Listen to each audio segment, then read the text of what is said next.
real question on the table is, and that is, how do we make sure that this Elul becomes meaningful? What are we supposed to think about in our bechira, in our free will, in our choice, how we exercise it, and how we're supposed to daven? So we know the pasuk, the first Shabbos of Elul is generally Parshas Shoftim, and there we have the pasuk of Shoftim v'Shoiter and Titan Lecha b'Chol Sha'arecha.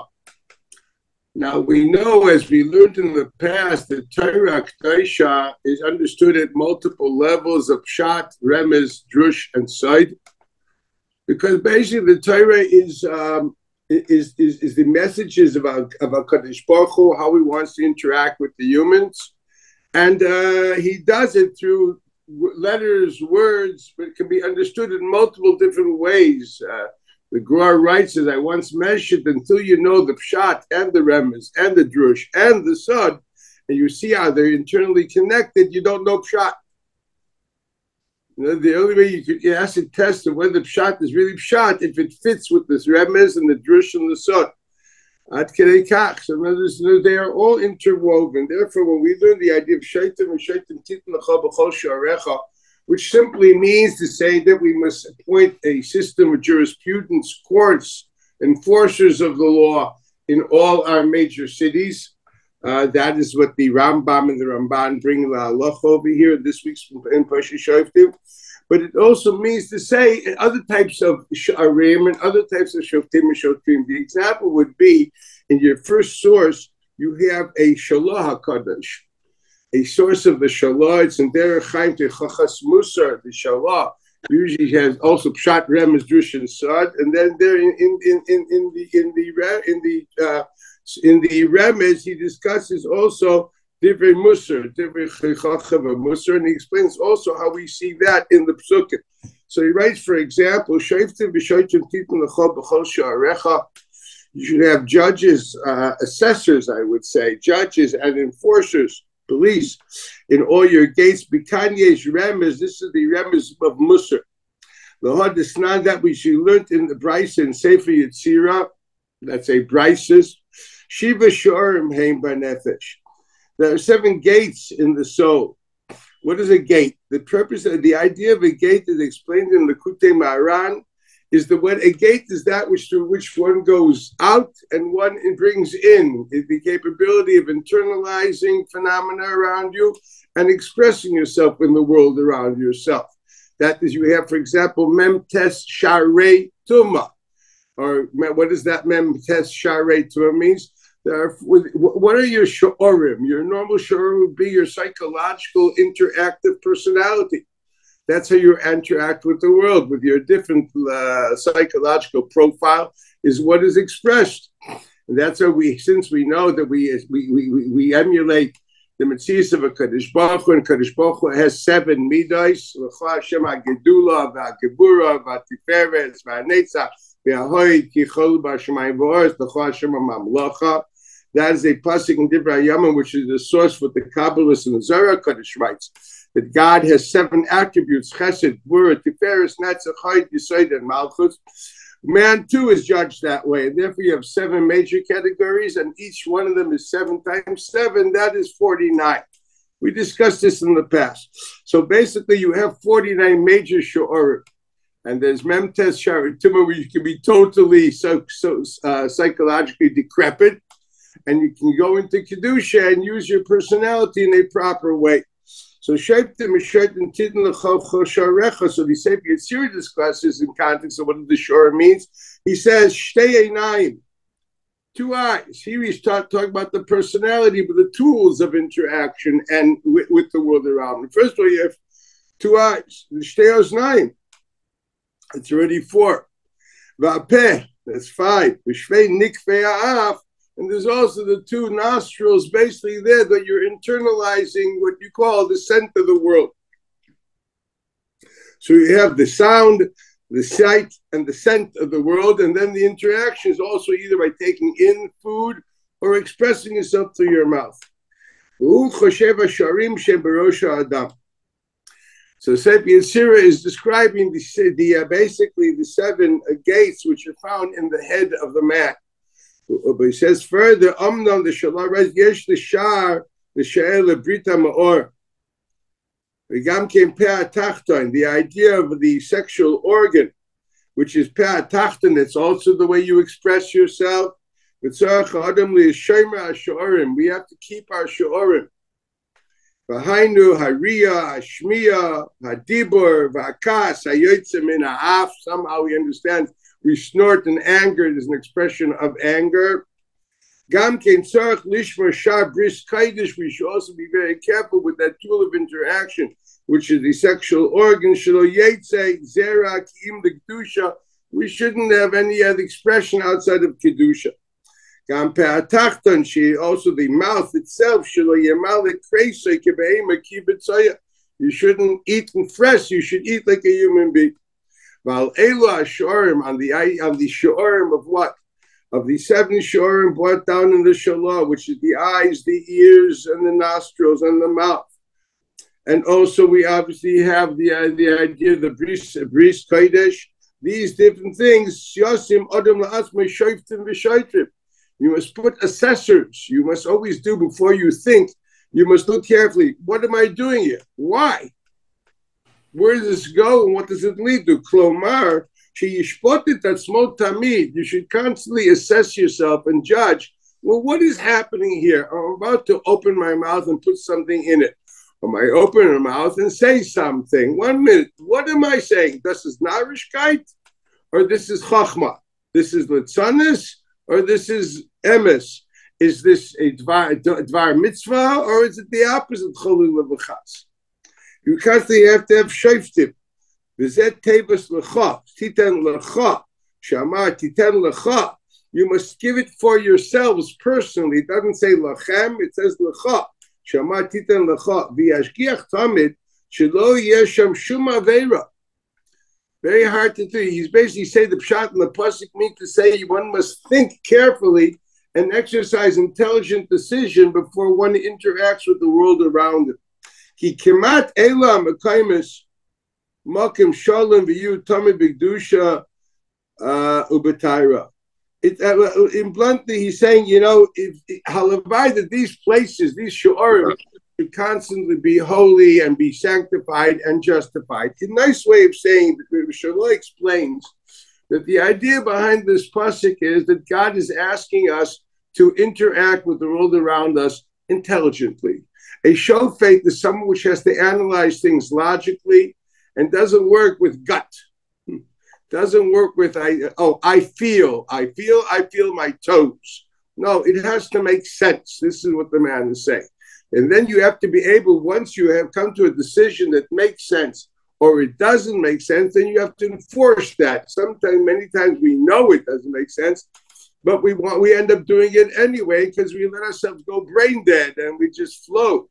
And the answer is, once again, you need shoftim and sha'arim. You need the capability of internalizing wisdom that it becomes, if this is stupid, there ain't no way I'm doing it. This is basically what he says. So this basic idea is the theme which the Gershon Heinach in Seid Yeshorim elaborates at length. You have in the page, it's the book called Seid Yeshorim ala Torah Tinyana.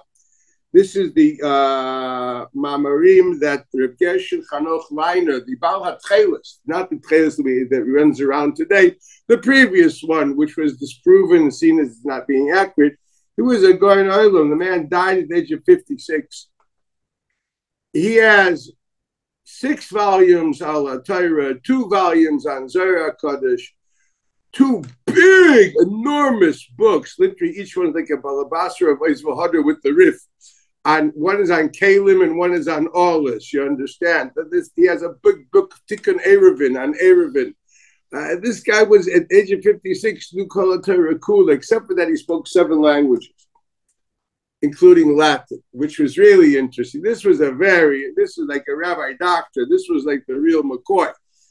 Dr. Revel would have loved this man. Anyway, so this is the man that wrote this book, and he is a grandson of the Mea Shiloyach, Mordechai Yosef Leiner, the famous Ishbitzer, which moved away from Kutsk and became a very, very serious force in in Polish Hasidic Jewry and a major theologian. Okay, so let's just look at what the man says. So he writes over there, Shoftim v'shotrim titen lecha b'chol she'arecha. He is following a simple theme, similar theme of the Shalah, and he says, Ksiv, and he quotes the pasuk. This is a pasuk in Yeshayahu Lamed Gimel, pasuk Chav Beis. The Medrash Rabbah in Parashat Shoftim actually brings this, and he brings the pasuk. It says, Hashem Shofteni, God is my judge. Hashem Mechokekeni, God is He who creates my boundaries or my carving or my legislation. Chok, what does a chok mean? Chok does not just mean a law. The pasuk says, Hatrifeni lechem chuki. You give me the food of my necessity. So what does a chok have to do with a necessity? Because what is a chok? It's a certain misgeret, it's a framework, okay? The framework of my existence demands X amount of nutrition. So chok really means a exact framework. That's what it means. So there are laws which are a framework, and there are other things. There are psychological necessities which are also. We say chok olam v'lo yavar. We say v'yamideh la'ad la'olam chok nasan v'lo yavar. Is that a law, or he set up a reality that the framework of existence plans to stick around forever? That is perpetual. So the word Hashem mechokekeni, here it means that he sets up my system. Hashem Malkeinu, He is our King. Hu Yoshienu, He will be the source of our salvation. Now we look at that pasuk. The first thing you ask is, why is it that there are three adjectives of God, and we say Yud Kei Vav Kei is Shofteni, my judge. Yud Kei Vav Kei is my mechokek. Yud Kei Vav Kei is my king. It does not say Yud Kei Vav Kei is my savior. Here it just says who. We point them with a finger. We don't even mention his name. He is the source of my salvation. Does that mean something above the name of Yud Kei Vav Kei? Does it mean infinity, not Yud Kei Vav Kei? What is the inference in the change of the noun here, of the name? Lies in first three is called a Yud Kei Vav Kei, Shofet, Mechokek, Melech, and then who stands above that? This is a question which has to be asked. So to understand this carefully, I'm going to try to explain this piece be'iyun. This goes back to another source that you have. It's a source in Rambam Hilchos Ma'deos Perik Aleph, Sefer Amada. We have the Rambam, where the Rambam writes, talking of the mitzvah of Halachta B'drachav, the mitzvah is to follow the path of God. So derech Hashem, we have to follow the path of God. In other words, if we are to create a value system, our value system should emulate the values of God. That is called what the Rambam calls derech habeinoni. God is not an extremist. He's not a right-wing flag waver, and he doesn't live in Monroe. Okay, he's a nice, normal God. Okay, it's called derech hamtzoi. The Rambam discusses that is the pshat in the Perik in Pirkei Avos, which says, "Ezu derech sheyover le'ya adam." What is the path one should follow? Kol shetiferes lo'iseh v'tiferes le'mena adam. What does tiferes mean? Tiferes is beauty. Beauty's definition is a harmonious mixture of different elements. Capability of harmoniously merging between different elements, between sometimes being extroverted, sometimes being introverted, sometimes you're chesed, and sometimes you're gvura, and you're not living in a kaleidoscope, but rather in a beautiful rainbow which flows naturally. That is called tiferes, a harmonious merging of different elements. It's called a well-balanced person, never going to far right extremes or left extremes. He's not running off for demonstrations in X or in Y. I don't want to go into politics. I live today in a very non-tiferes type of society in my land of Israel, actually our land in Israel. We're lacking the midas hatiferes, but this is what we should be. We should be derech Hashem is tiferes. So the Rambam says in Halacha Daled, you have it in front of you, Kachlam du b'feirush mitzvazu. This is what they explain. They taught us in the interpretation of the mitzvah of Halachta B'drachav. Ma'u nikra chanun, as he is described in the scriptures. Chanun, afata Heye Chanun, as he is described as a God of grace, you also should be a person of grace, graceful. He is described as you should be. Do you notice? It doesn't say as he is graceful. You should be gracious. You should be gracious. Rather, as he is described as gracious, you should be gracious. Then it says, Ma'unikra, as he is called. Where? In the scriptures, through the prophets. Rachum, merciful. Afatah heye rachum. In other words, what we must emulate is the descriptions of God in the Mikra. Ma'unikra kadosh, as he is described in the scripture as one that transcends. Afatah heye kadosh, you should be a transcendent person, which, as the Ramban explains the Parshas Kedoshim, we shouldn't be too common, earthy, but rather we should be people a bit noble. You know, not in Yiddish there's a great word called prost. I don't know what a good word for that in the English. Okay, it means very, very earthy.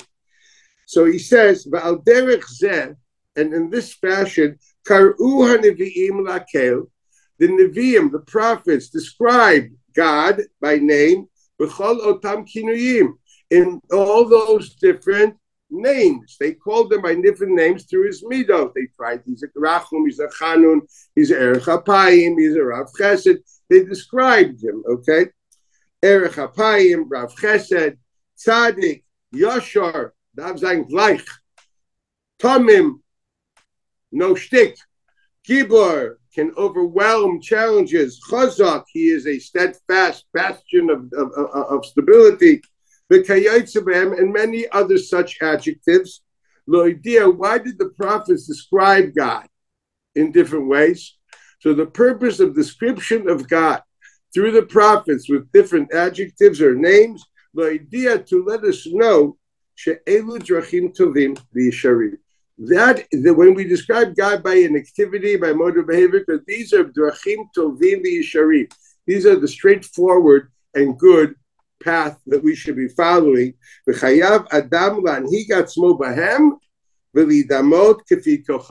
Every person must therefore do his best to try to emulate that, and this is the source of your value system. This is the source of your look at what you're supposed to look like. You don't have pictures of Rabbi X and Rebbe Y. You look in the Tanakh and you look at a Kodesh Baruch Hu. That should be your big Rebbe card.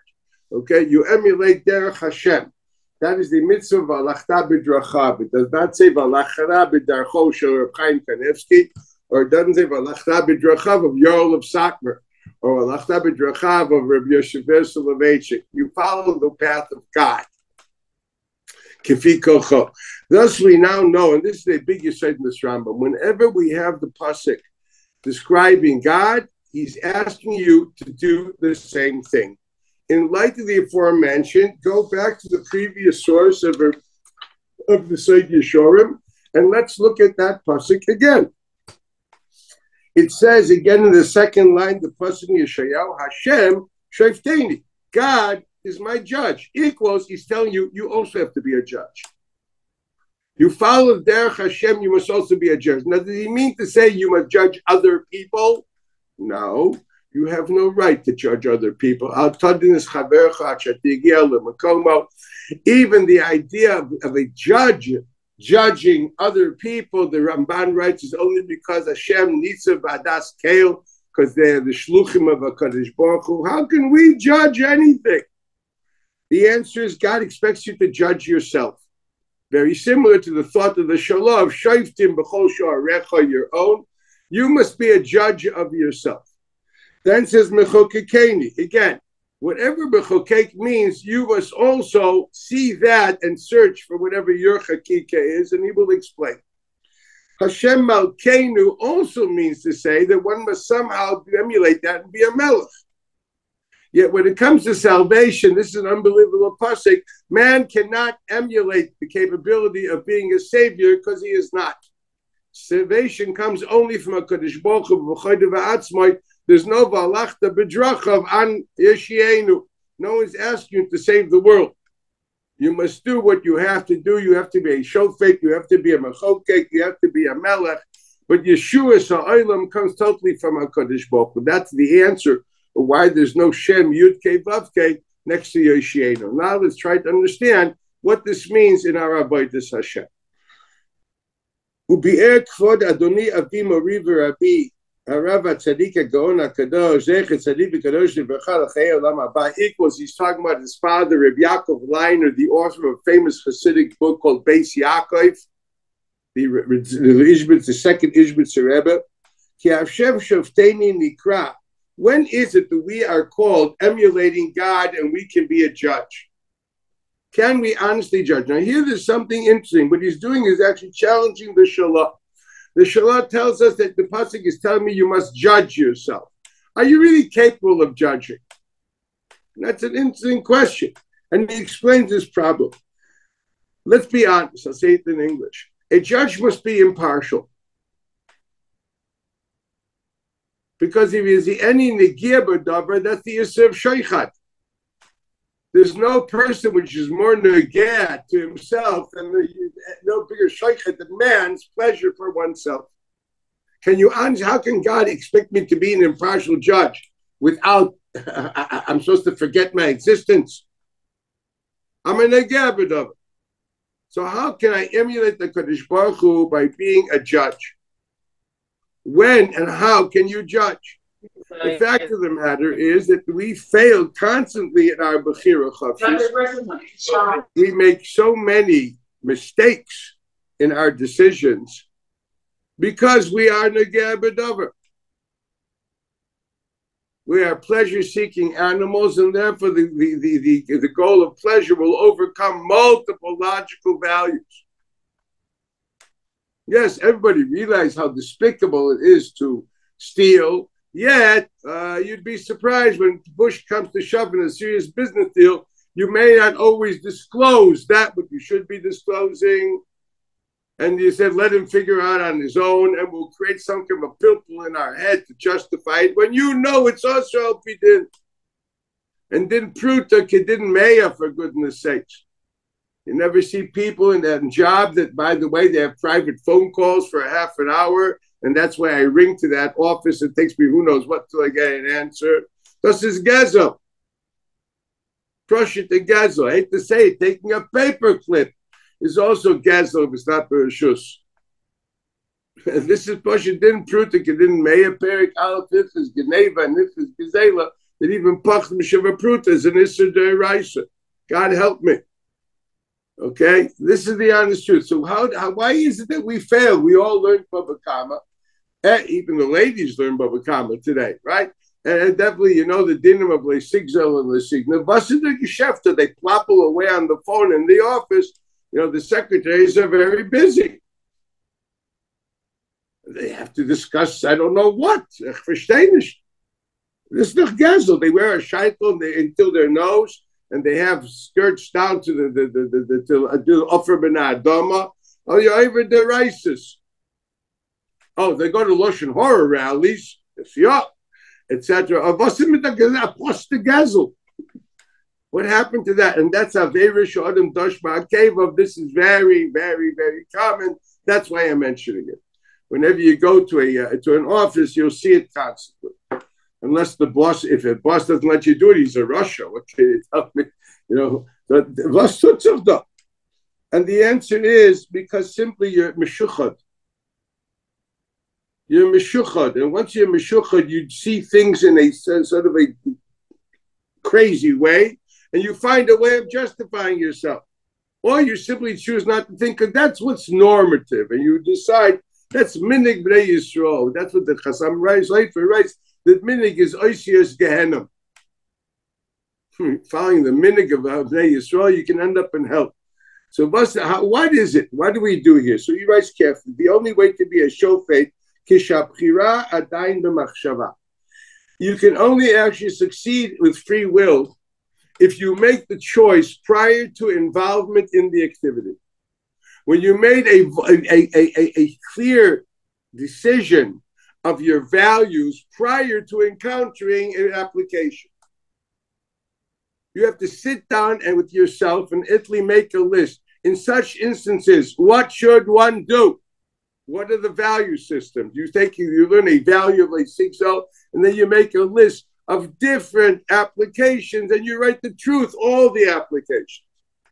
Before you actually got to the office, before you touched the phone, before you did this, you simply write down a list of what practical reality of where can this value be compromised.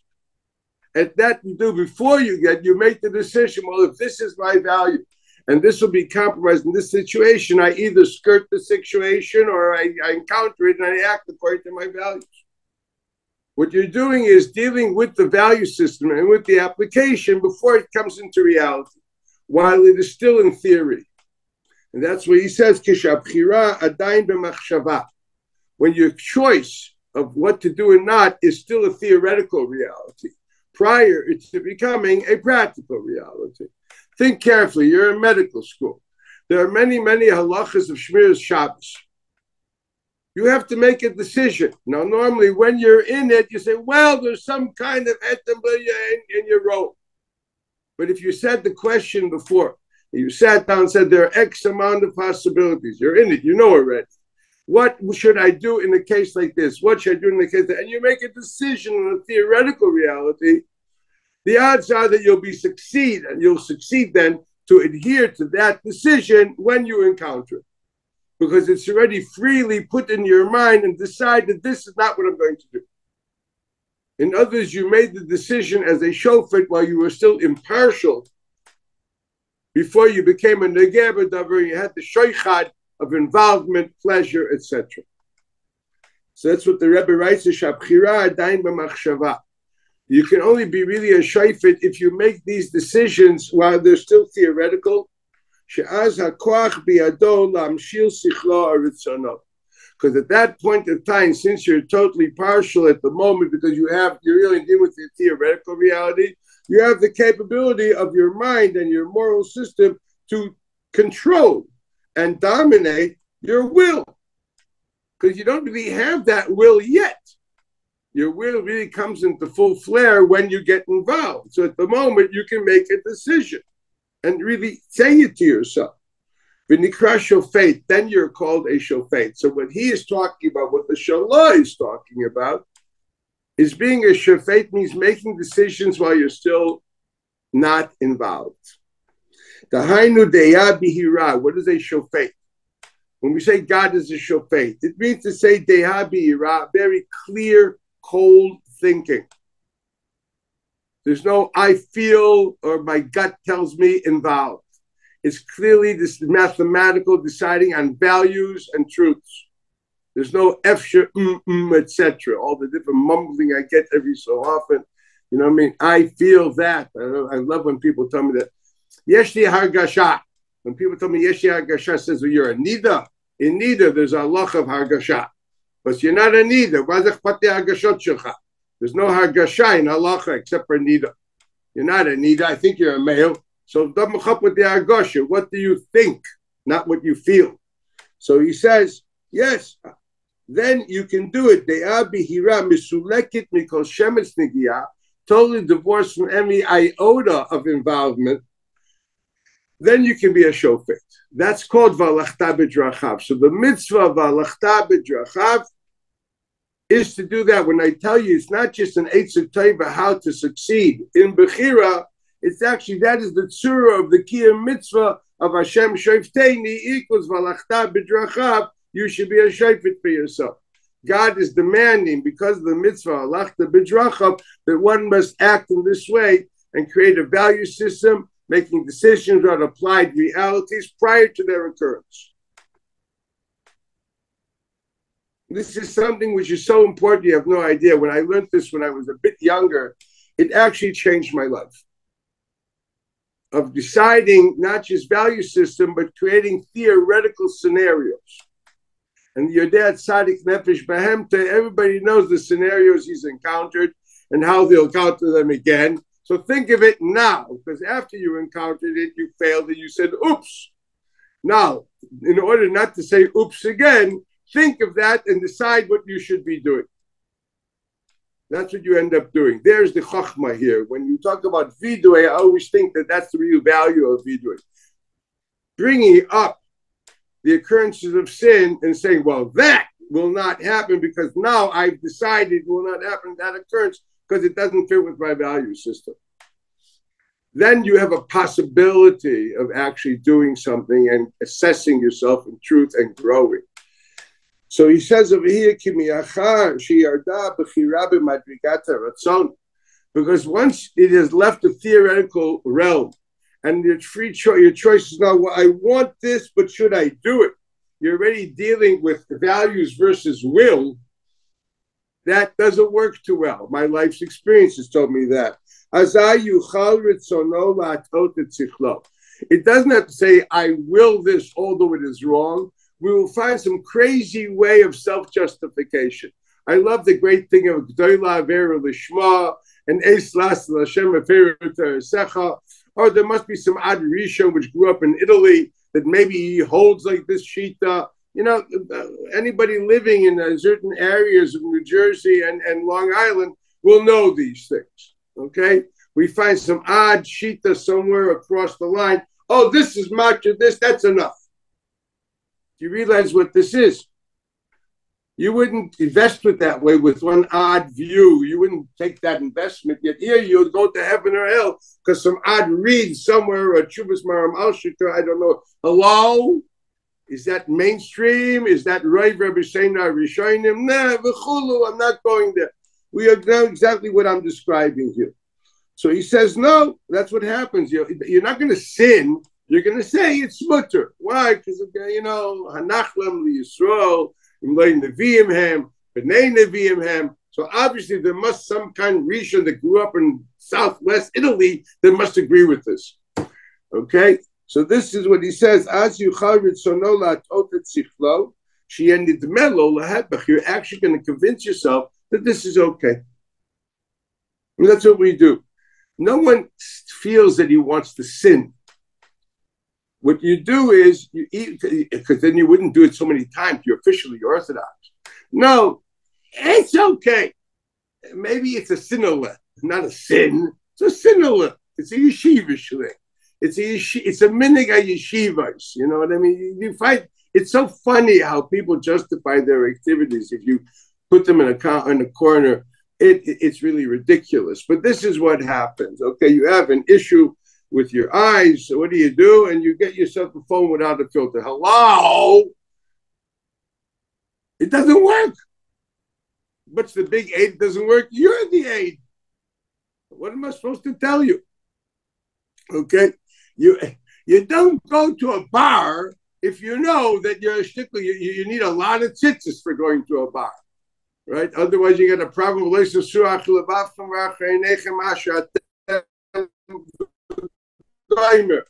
Okay, so what are you doing there? Yeah, I'm doing this for Kiruv, for this. Kiruv. Abbas Yisrael, yeah, whatever. This is all self-justification, which doesn't hold. This is all shoicha.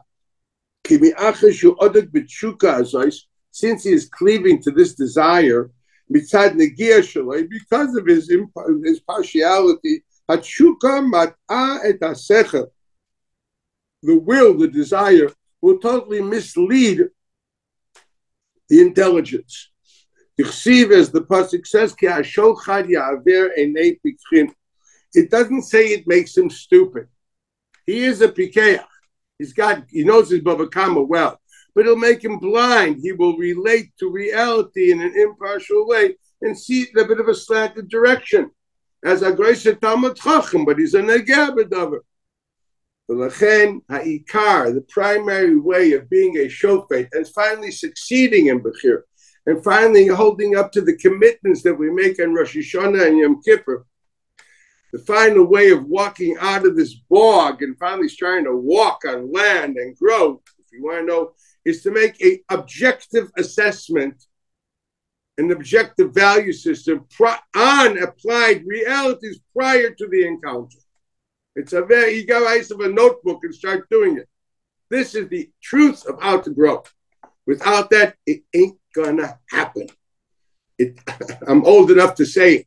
It will not happen. Okay, it's simple as that. You hear all the musa shmuz from today to tomorrow. This is practical. Again, thus, ha'ikar, the primary truth of hadru mekayim v'alachta b'dracha, how to succeed in bechira, sheyeh machshava mesulak mikol negia, that your decisions, your thought must be in a total impartial way with no emotional involvement.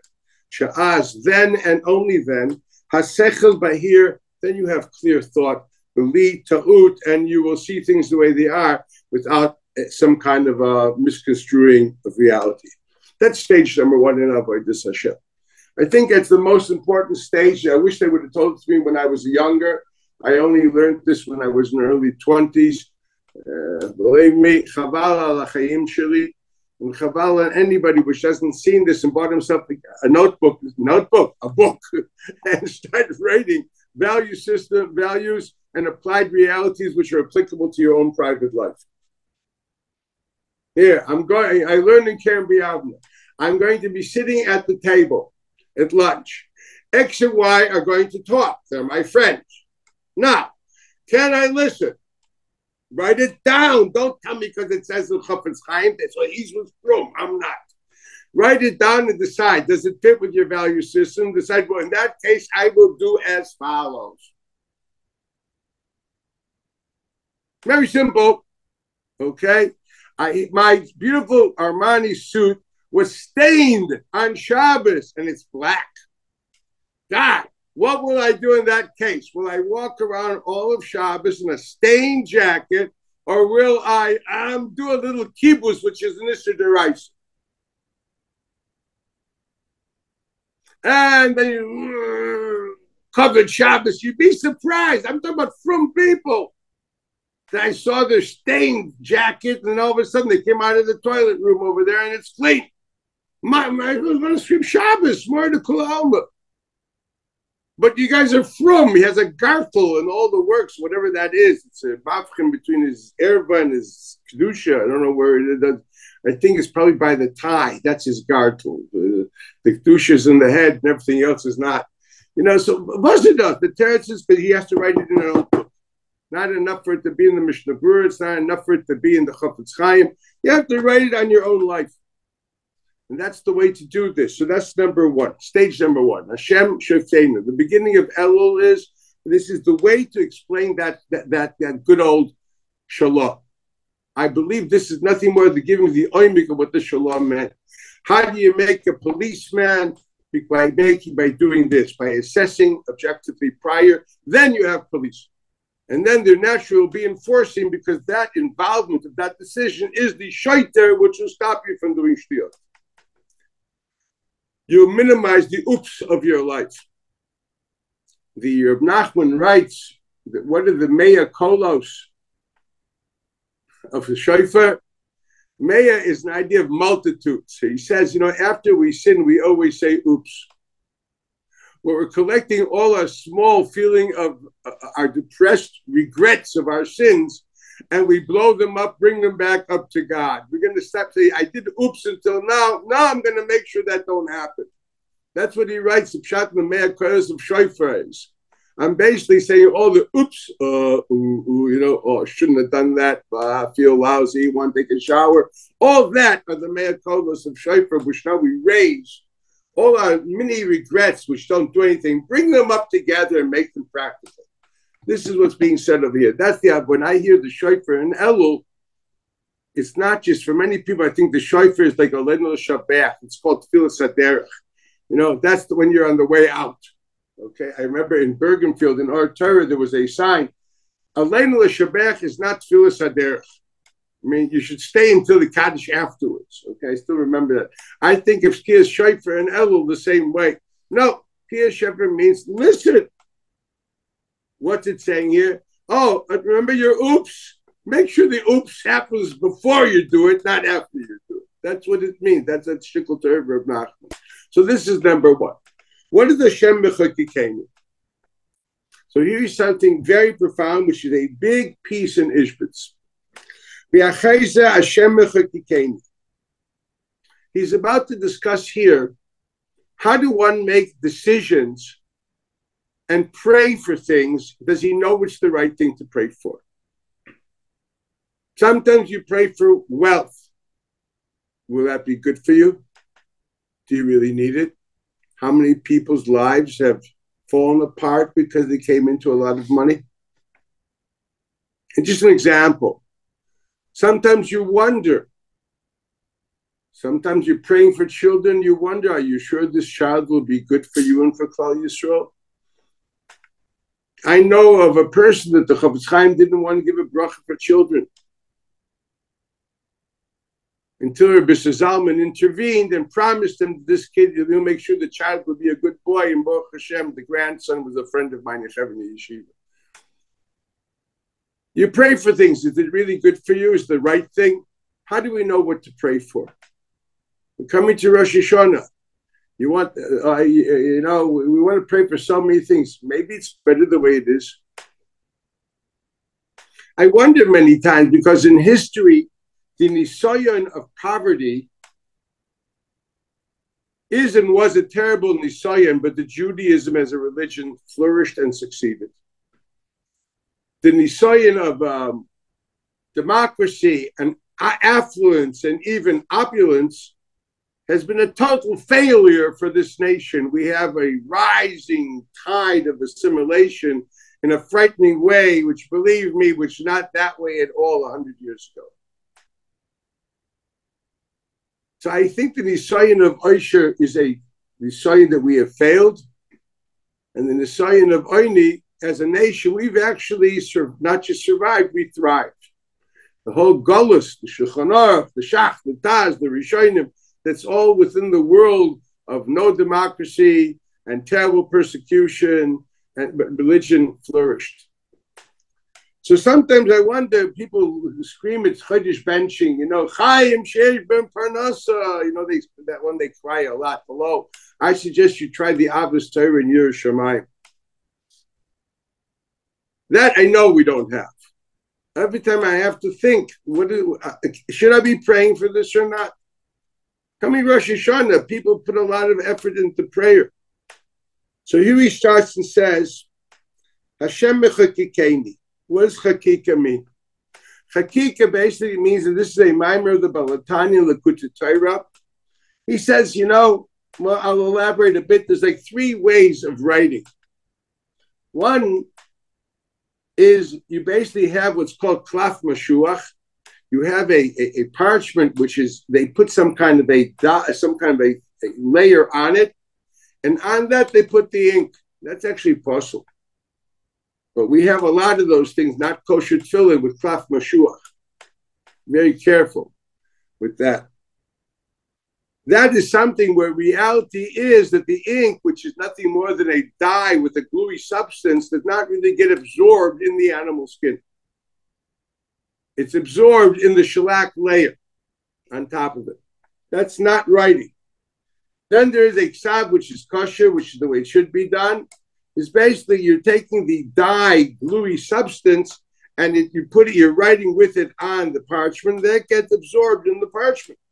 Ad kedei kach, if you have to fix the letter, you can't just erase it. You have to take a razor and cut off a certain thin layer of the parchment. It's absorbed. And then that's number one. When he said, "V'ksavtem al mezuzah beisecho v'sharecha," it should be written also on your heart. What kind of writing is it? Well, first of all, there's the writing of getting the different Torah, the gluey substance, and getting it absorbed in your heart. That's number one. But there's another ksav which he writes. So the Balatanya says, "Chuka satayra, chuka miloshen chakika." You know what that means? You don't write by putting a gluey substance on your parchment, on your heart. Rather, you cut out pieces of your heart and make your heart the source of carving for the Torah. The Torah is not written on your heart becomes the cloth. How by chakika, literally they dig. When you carve, what are you doing? You're cutting out pieces of the material, creating a cholol, and that is the Isis. And that is Zois Chukas HaTorah. That's what we're supposed to be doing. So the Rebbe uses the same thing over here, mechakikeni chakika. That means there is something carved. The equals is something which is missing. No, naturally, it means we must basically take away from ourselves, as God actually wants, bluntly speaking, God is very Shakespearean. He wants his pound of flesh. What are you willing to give up? That is the question on the table. So this is Chakika, the Balatani. Here the Rebbe writes another idea. Now there's something which is very interesting, and that is Jews specifically are a very fidgeting nation. It's actually a pasuk in Navi that Moab is a relaxed nation because they never went into Golus. Jews, because they went into Golus, lack basic normal relaxation. They are not a normal people, and they're constantly fidgeting, undecided, fidgeting, this, that, and everything. What is the source of this fidgeting found in the Jewish persona? For this, I want to show you another source, and then we'll go back to this. And the source lies in Soid Yesharim, another book of this author. It's on the Maimer on Erev Yom Kippurim. And the Rebbe there writes as follows. In Maimer, it starts, Vaidaba Hashem al Moshe Leimar, Ach ba'asor l'chodesh hashvi hazeh Yom Kippurim hu mikra kodesh, etc. Ksiv, the pasuk says in Tehillim, Bitchu bay b'chol eis, trust him always. Shifchu lefanav levavchem, pour your hearts out to him in trust. V'ita, and we learned on this b'medrash Tehillim, chapter Samach Beis, Haneshama Azois, this soul, the one that you and me and we all have. Kol shoshi oila v'yoredis baguf. She is constantly fidgeting, going up and down in the body. She's not happy with what she is, where she is. She's not happy where she is. She wants out. But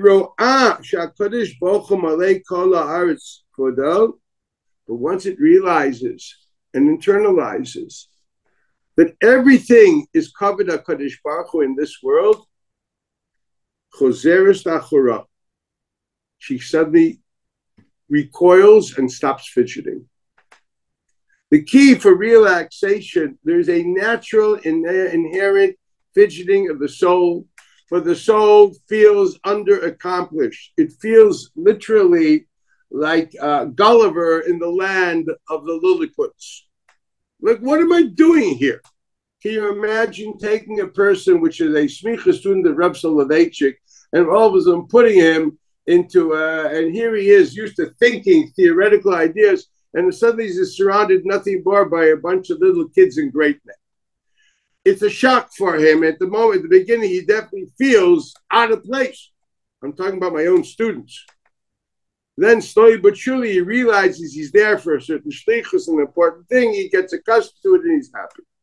But originally what happens is he says, good, what am I doing here? I've used all my life of thinking of Aristotelian values and understanding I don't know what, all the Pirtei Halachos of Chesed Mishpat, and I have to talk to a bunch of these little ruffians and to babysit to make sure that they don't snort too much.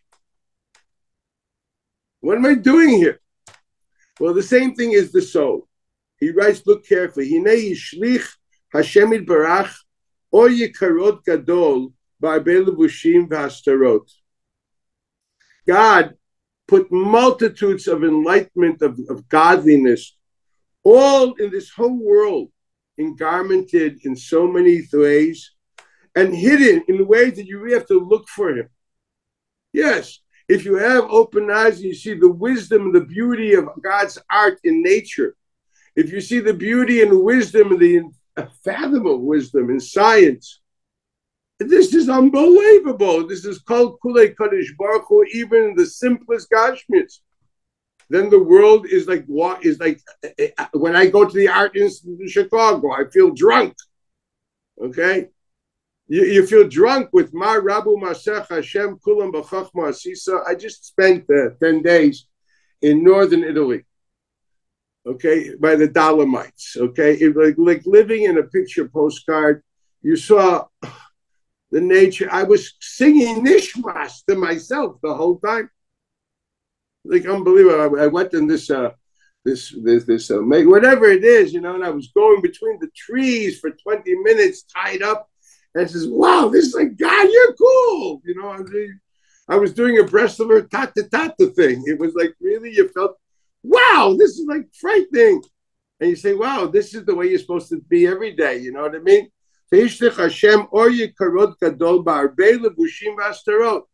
you don't have an eye, you just see trees and mountains. There's a famous mimer of Rav Nachman. And this has to do with people who make aliyah. He says people think that you're going to Eretz Yisrael, ze orot v'malachim. He says, no, ze lo nachon, ze afar v'avanim. Avanashim choshvim sheze rak afar v'avanim. If they had eyes, they would see afar hazeh v'avanim elu, heim orot v'heim malachim. It depends how you see things. If you're waiting to see these round little cherubic things with rosy cheeks fluttering, they ain't happening. But when you see the schleppers of Machne Yehuda, Yechap Oidus La'idish and Neshama, and he's like, wow, has to make sure before Shabbos he goes crazy. He says, well, Zoh wrote. Okay? When you see these people that you think that are terrible ruffians, but when it comes to Mesiris Nefesh for Klal Yisrael, for the last 11 months in Eretz Yisrael, Kulam Ke'echad, Shdoishim V'Tairim. And you don't have to be killed to be a Kaddish. This is quite Shemayim. But you see that. You just have eyes, that's all. And this is what he says. Yes, HaKadosh Baruch Hu Hishlich Hashem or Yikaris Gadol Ba'arbei Levushim V'Astarot Ad Shenimtza Makom Sheyicholim Lomar Ma Shakai Chinavdenu. You could look at the world around you and say it is godless. So why should I serve him? He's not around. But you know, if you have eyes, you realize, wow, he's everywhere. Sometimes it's terrible to think that we need tragedies to be able to see this. Terrible tragedies. But if you have eyes, you see that. And this is what he says, L'chaneshama, who all bahir, and the neshama is used to clarity. Kidamina elokai neshama shenasati b'tohirahi. She's above. The neshama itself is above all these different levushim. She sees things the way they really are. This is a world of levushim. I can't handle it. Do me a favor. I want out. And they're not happy. But you just heard Baba Kama. She's a Baba Kama's about action and pits and fire. I'm talking about, you know, profound ideas of Lakus, and you're about infinity, about Atzilus and Bria, and you're telling me about Kavanasa Lahazik, and what's the din if she wagged her tail? God Almighty! Then what happens? That's why she wants to leave. She's not happy.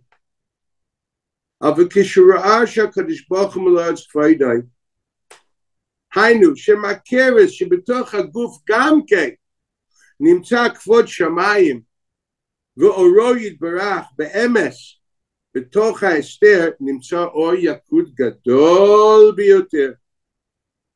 And that's why she stays. She stays because she realizes, wow, I can see covered Shemaim here in a way which I couldn't attain when I was up there in heaven. Because there everything was pure. But to see covered Shemayim in the Lilliput world, that's frightening. You know what it is? I want to explain something to you. I usually read every Tisha B'Av. This year I did actually with Norm I do. Hasidic Tales of the Holocaust, written by Dr. Yafa Eliach Zichrono Livracha. And those are stories of a very famous Rebbe, the Bluzhever Rebbe, his memoirs during the Holocaust. It's worth, I read this on Tisha B'Av. That's my Tisha B'Av reading. Okay? And just describing there what it means to say Shechiyanu when you're probably going to get killed the next morning. He says, you wouldn't believe it how the people said Shechianu. You know what it is? You suddenly realize what a minute of life is worth. You take it for granted. When you're about to be fleshed out, a minute of life, you mamish say Shechianu. You suddenly have an enlightenment of the godliness of every iota of existence that you will never have if you're sitting in the base medrash and by the Rav's shir. There you're sitting in bliss. You're sitting in Gan Eden. Let's seeing the godless of HaKadosh Baruch Hu, humanity in the jungle.